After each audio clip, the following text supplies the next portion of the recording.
কিভাবে গাড়ি চালাচ্ছিস তুই? ওইভাবে গাড়ি চালায়? আচ্ছা চালো চলো চলো, তুমি তোমার মতো নিয়ে চলো। বাহ বাহ,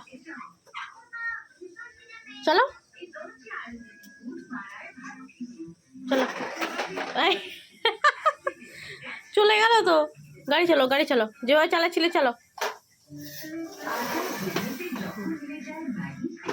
ধরে ধরে চালাও, হ্যাঁ ও হচ্ছে না, ধরে ধরে চালাও। আবার এদিকে চালাও। এই কীভাবে গাড়ি চালানো, এইভাবে গাড়ি চালানো শিখছি আমি, তাই তো? বাবা, এটা কে দিয়েছে বাবন? কে দিয়েছে গাড়িটা? কে দিয়েছে? কে দিয়েছে বলো আগে। আর বলবে না, দুষ্টু ছেলে।